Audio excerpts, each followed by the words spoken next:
Aerosmith was one of the most popular hard rock bands of the 70s. They styled and sounded hard rock and heavy metal for the next 2 decades with their catchy blues music. Those based in Boston find a middle ground between the threat of the Rolling Stones and the New York Dolls. In 1970, Aerosmith's first lineup was formed when vocalist Steven Tyler met guitarist Joe Perry while working at the Sunapee ice cream parlor in New Hampshire. Perry then decided to form a trio band with bassist Tom Hamilton, with Steven Tyler initially filling in the drum parts early in their formation. The band expanded and added a second guitarist named Ray Tabano, but he was soon replaced by Brad Whitford, a former member of a band called Earth Inc. Then they added drummer Joey Kramer, and Tyler switched to vocals.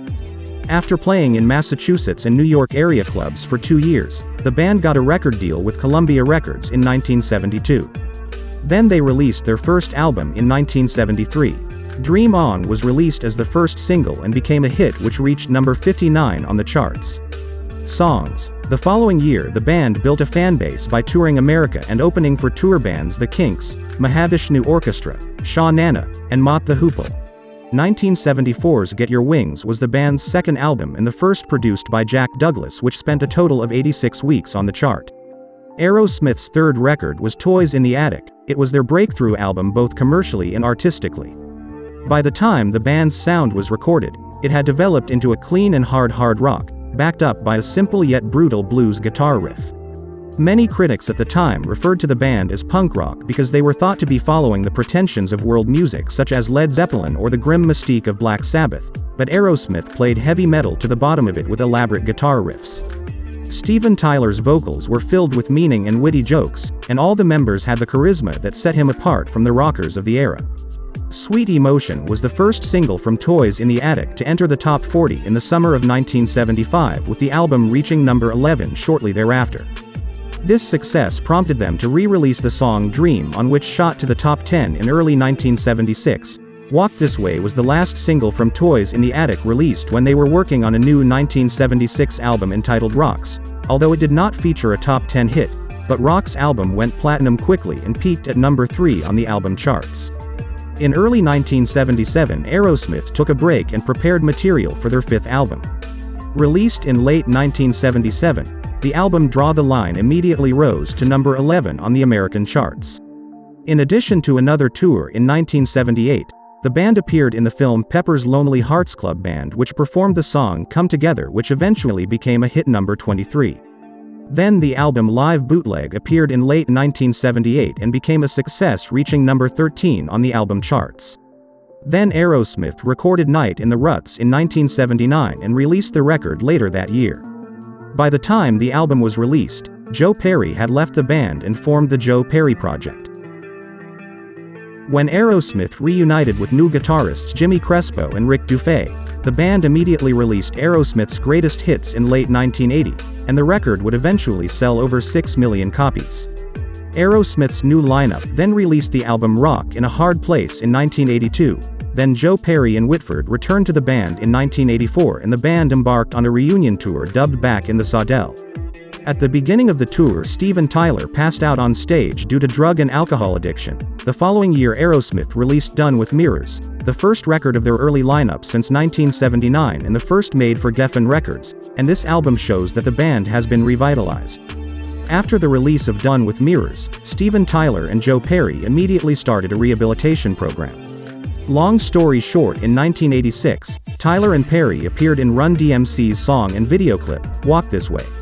Walk This Way became a hit and reached number 4 and received lengthy airplay on MTV. Walk This Way also set the stage for a full lineup of comeback band produced by Bruce Fairbairn.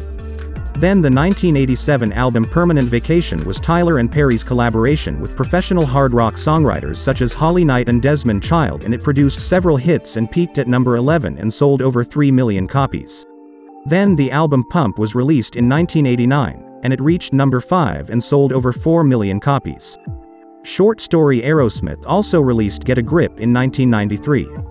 Get a Grip was also produced by Bruce Fairbairn and featured contributions by professional songwriters. Then in 1994 Aerosmith released Big Ones, which is a compilation of hits from their years at Geffen Records.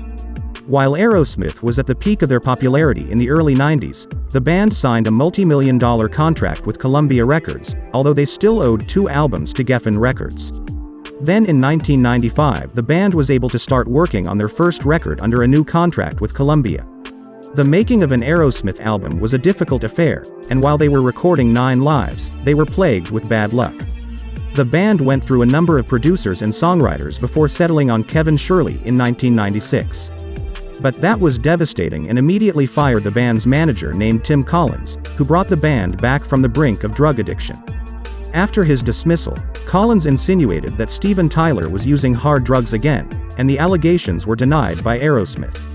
Under such circumstances their recording became extremely difficult, and when 9 Lives finally appeared in the spring of 1997 it was met with great acclaim. The live show A Little South of Sanity took place in 1998, and 3 years later Aerosmith showcased their wares in the first half of the Super Bowl special on CBS with musicians such as Mary J. Blige, Nelly, NCYNC, and Britney Spears.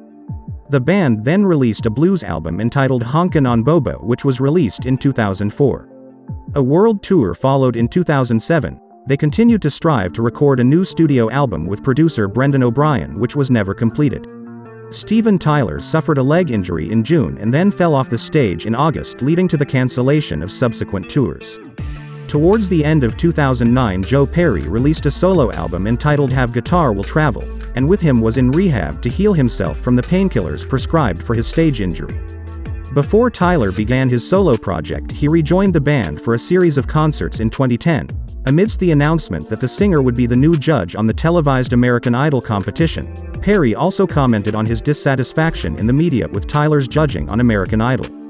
Tyler then continued to tour with the band, and in 2011, and they recorded a new album with producer Jack Douglas. Originally it was slated for release in the summer of 2012, which is when Tyler had left his jury role on American Idol.